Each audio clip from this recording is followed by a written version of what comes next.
Walaupun peperangan di Eropa telah berakhir, tetapi karena semangat juang tentara Jepang masih tinggi, mengakibatkan Perang Pasifik terus berlangsung. Walaupun kota-kota penting di Jepang telah mengalami serangan bom dari sekutu, tetapi keadaan ini tidak menyebabkan tentara Jepang menyerah. Karena tidak sabar, akhirnya pada tanggal 6 dan 9 Agustus 1945, Jepang dijatuhi bom atom oleh sekutu. Dan akhirnya, dalam Perang Asia Timur Raya, Perang Daitoa, Jepang mengalami kekalahan besar. Kaisar Hirohito pun dengan terpaksa mengakui kekalahannya pada tanggal 14 Agustus 1945. Berita tersebut lalu tersebar ke seluruh dunia dan berhasil diketahui oleh pemuda. Dan pemuda yang pertama kali mengetahuinya adalah Sultan Syahrir pada sore harinya.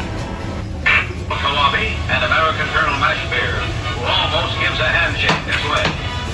And Kawabe meets Major General Willoughby, MacArthur's Chief of Intelligence. Negotiations in Manila that bring the surrender of Japan down to concrete facts. The delegates are empowered to take orders from General MacArthur, and credentials are presented. The conference in which arrangements for the occupation of Japan are made. The American group, headed by Lieutenant General Sutherland, second from right, General MacArthur's representative.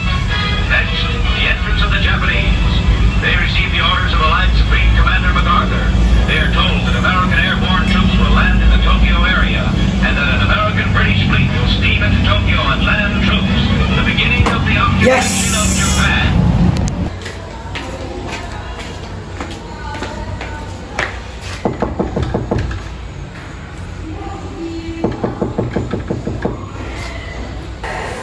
Selamat sore, Bu. Ya, selamat sore juga. Silakan masuk. Duduk.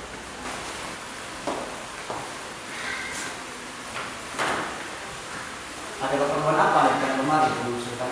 Saya hanya ingin memberitahukan bahwa saya telah mendengar berita kekalahan Jepang dari sekutu. Bagaimana Anda bisa mengetahui itu? Bukankah semua stasiun radio milik kita dimiliki oleh tentara Jepang? Memang semua stasiun radio milik kita sudah disegel oleh tentara Jepang. Tapi kami mendengar berita ini dari radio gelap buatan kami sendiri.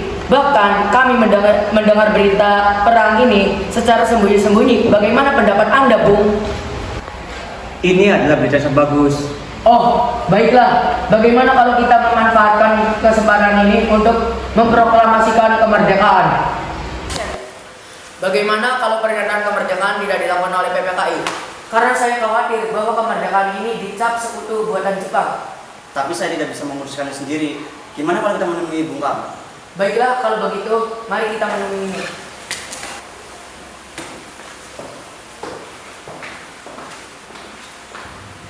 Akhirnya mereka menemui Bung Karno yang saat itu menjabat sebagai ketua PPKI. Ada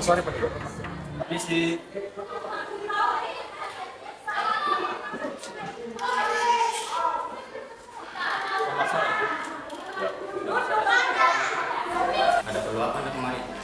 Apakah Bung sudah tahu tentang berita kekalahan Jepang? Ya, saya sudah tahu, tapi saya belum sepenuhnya yakin tentang berita tersebut. Bung, apakah kita bisa memproklamasikan kemerdekaan tanpa campur tangan PPKI? Saya rasa tidak mungkin, dan saya pun tidak bisa memastikannya sendiri. Pada hari berikutnya, Bung Karno dan Bung Hatta didampingi oleh Ahmad Subarjo pergi menuju kantor pemerintah Jepang atau Gunsei Kanbu untuk mencari informasi.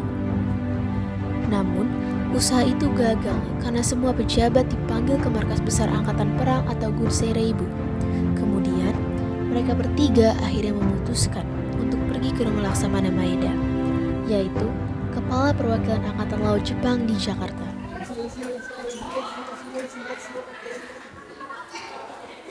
Permisi, Tuan. Ya, silakan masuk. Silakan duduk. Baik.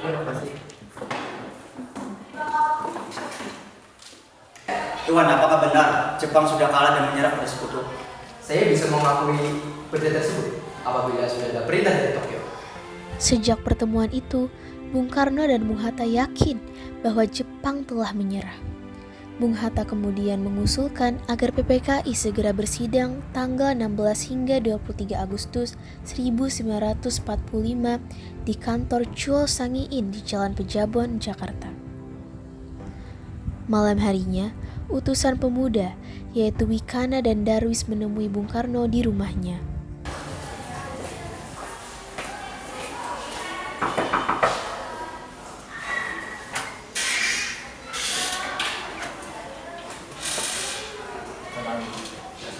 Silakan masuk. Silakan duduk.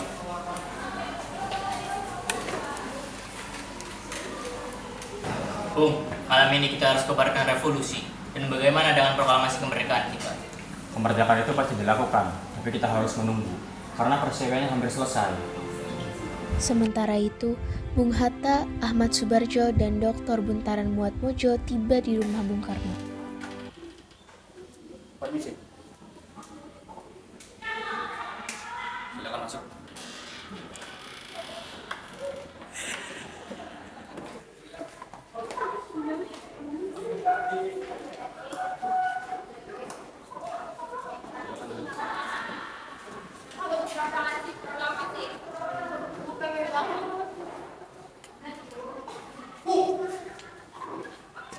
Saya mengetahui berita tentang pengerahan tentara Jepang dan saya mengusulkan supaya kita menunggu sikap Jepang terhadap kemerdekaan yang mereka janjikan. Jawaban tersebut membuat para pemuda merasa tidak puas. Kita tidak ingin mengancam, Bung. Sekarang, revolusi ada di tangan kami. Apabila Bung tidak melaksanakan revolusi malam ini, baiklah. Akan tetapi, para pemuda tidak akan menjamin keamanan. Apabila proklamasi diumumkan, maka kami para pemuda akan bertindak dan menunjukkan kesanggupan kami dalam melaksanakan kehendak tersebut.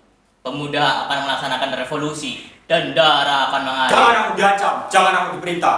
Engkau harus mengerjakan apa yang perintahkan. Bagiku pantang untuk menurut kemauanmu. Ini leherku, mana masamu? Engkau boleh memenggal kepalaku, engkau boleh membunuhku, tapi jangan dikira aku dapat dipaksa untuk melaksanakan kehendakmu. Jangan dikira aku hanya dapat dipaksa untuk mengadakan pertumpahan darah yang sia-sia. Saya akan bicarakan dulu dengan teman-teman yang lainnya, Bung. Saat suasana yang tegang tersebut, Bung Hatta mengajak berunding keempat tokoh tersebut. Setelah berunding, mereka sepakat jika para pemuda ingin memproklamasikan kemerdekaan malam itu juga. Para pemuda dipersilahkan untuk mencari pemimpin yang lain. Itu mau berdua. Tapi kami tidak ingin menanggung jika sesuatu besok terjadi apabila besok proklamasi belum segera diumumkan. Kami akan bertindak sesuai apa yang Bung kehendaki.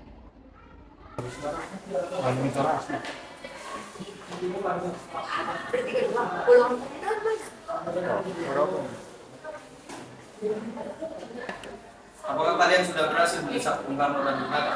Belum, Bung. Baik, kalau begitu kita amankan Bung Karno dan Bung Hatta ke Mas Tenggo. Setuju!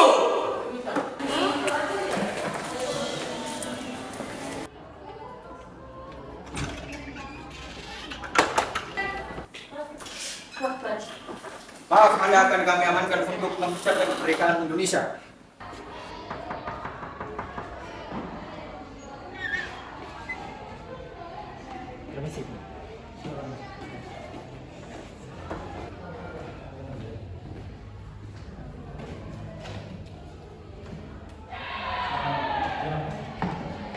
Bisakah kalian bertiga mengantarkan saya menemui Bung Karno dan Bung Hatta?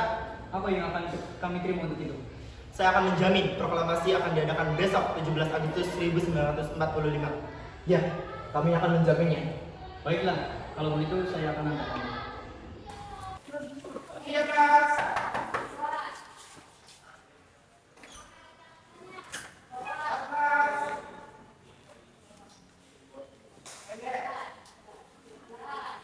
Silakan masuk. Terima kasih.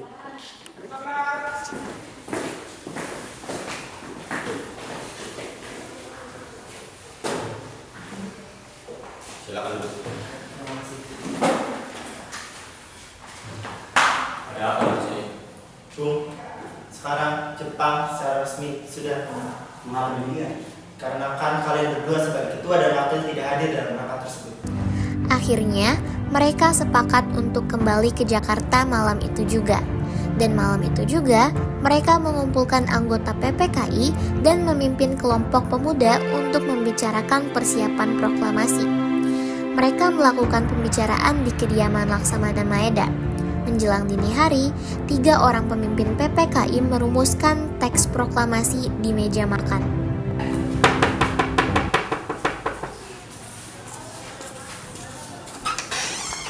Apakah Laksamana Maeda ada di dalam? Iya, silakan masuk. Ya, terima kasih.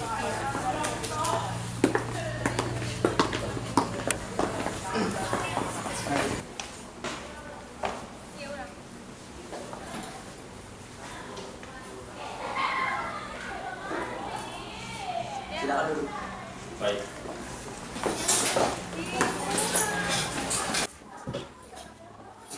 Baik, Laksamana, saya mau meminta izin untuk meminjam kediamannya untuk merumuskan proklamasi. Baik, silakan. Kalau itu saya akan keluar dulu. Ya, terima kasih. Bagaimana kalau proklamasi kita buat singkat saja? Saya setuju dengan usulan Bung Hatta. Bung Ahmad, apakah Anda masih ingat yang terdapat pada Piagam Jakarta itu? Yaitu bab pembukaan rumusan Undang-Undang 1945. Saya masih ingat, kira-kira seperti ini. Kami, bangsa Indonesia, dengan ini menyatakan kemerdekaan Indonesia. Baiklah, diputuskan. Itu adalah kalimat pertamanya. Menurut saya, pernyataan itu tidak cukup untuk menentukan nasib sendiri. Saya menganggap perlu adanya pernyataan yang menggambarkan dilaksanakannya kemerdekaan Indonesia. Bagaimana kalau kalimat kedua dari proklamasi, yaitu hal-hal yang mengenai pemindahan kekuasaan dan lain-lain diselenggarakan dengan cara seksama dan dalam tempo yang singkat-singkatnya. Baiklah, diputuskan kalau begitu. Selesai menyusun, ketiga tokoh itu pergi menuju serambi depan untuk menemui para hadirin yang ada. Saat itu, waktu sudah menunjukkan pukul 4 pagi. Lalu, segera ia bacakan hasil rumusan teks proklamasi yang saat itu masih berupa konsep. Apakah kalian setuju dengan konsep ini? Setuju. Sayuti, tolong ketikkan teks proklamasi ini. Baik. Ya.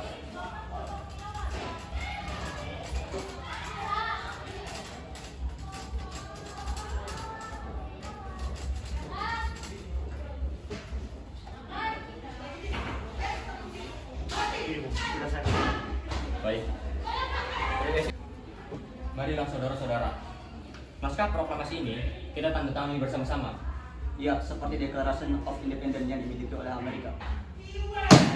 Tapi ini Indonesia, Bung, bukan Amerika. Bagaimana kalau dua orang saja, tapi atas nama bangsa Indonesia, itu Bung Karno dan Bung Hatta? Baiklah, usulan yang bagus. Kami semua setuju. Lalu di mana ke tempat pelaksanaan proklamasinya? Bagaimana kalau di Lapan Kiada? Saya keberatan. Takut munculnya gangguan dari Jepang. Bagaimana kalau di halaman rumah saya pada pukul 10 pagi? Setuju. Dan dia, tolong kemari. Dan dia tolong perbanyak teks tersebut dan sebarkan ke seluruh Indonesia. Baik. Pada hari Jumat, 17 Agustus 1945, rakyat berbondong-bondong menuju lapangan Ikada. Namun, tak sedikit yang berbalik menuju kediaman Bung Karno. Bendera telah dijahit oleh Ibu Fatmawati, tiang bendera yang berasal dari bambu yang tumbuh di belakang rumah Bung Karno, mikrofon yang hanya satu-satunya. Lalu, selain hadirin yang datang semalam juga, telah hadir tokoh lain seperti Dr. Bintaran Marto Atmojo, Ki Hajar Dewantara, Oto Iskandar Dinata, Kiai Haji Mas Mansur, dan yang lainnya pun telah hadir. Tepat pukul 10 waktu Indonesia Barat, Bung Karno dan Bung Hatta melaksanakan cita-cita perjuangan kemerdekaan. Dengan suara jelas, Bung Karno membacakan teks dengan didahului dengan suatu pidato, yaitu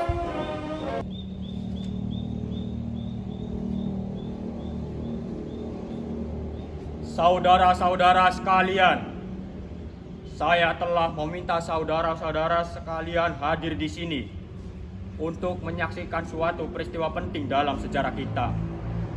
Berpuluh-puluh tahun kita bangsa Indonesia telah berjuang untuk kemerdekaan tanah air kita. Bahkan telah beratus-ratus tahun gelombangnya aksi kita untuk mencapai kemerdekaan kita. Ada naik, ada turunnya. Tetapi kita tetap maju ke arah cita-cita kita. juga di dalam zaman Jepang. Usaha kita untuk mencapai kemerdekaan Indonesia tidak berhenti-henti di dalam zaman Jepang. Tampaknya saja kita percaya kepada kekuatan sendiri. Sekarang tibalah saatnya kita benar-benar mengambil nasib bangsa dan nasib tanah air kita di dalam tangan kita sendiri. Hanya bangsa yang berani mengambil nasib dalam tangannya sendiri akan dapat berdiri dengan kuatnya. Maka kami tadi malam telah mengadakan musyawarah dengan pemuda-pemuda rakyat Indonesia. Permusyawaratan itu seikatan berpendapat bahwa sekaranglah saatnya datangnya untuk menyatakan kemerdekaan Indonesia. Saudara-saudara, dengan ini kami menyatakan kebulatan tekad itu. Dengarlah proklamasi kita. Proklamasi kami, bangsa Indonesia, dengan ini menyatakan kemerdekaan Indonesia. Hal-hal yang mengenai pemindahan kekuasaan dan lain-lain diselenggarakan dengan cara sesama dan dalam tempo yang sesingkat-singkatnya. Jakarta, 17 Agustus 1945. Atas nama bangsa Indonesia, Soekarno-Hatta. Demikianlah, saudara-saudara, kita sekarang telah merdeka. Merdeka! Tidak ada satupun ikatan lagi yang mengikat tanah air kita. Mulai saat ini kita menyusun negara kita, negara merdeka, negara Republik Indonesia. Merdeka, kekal dan abadi. Insya Allah, Tuhan akan memberkati kemerdekaan itu. Merdeka! Merdeka! Merdeka! Merdeka! Merdeka!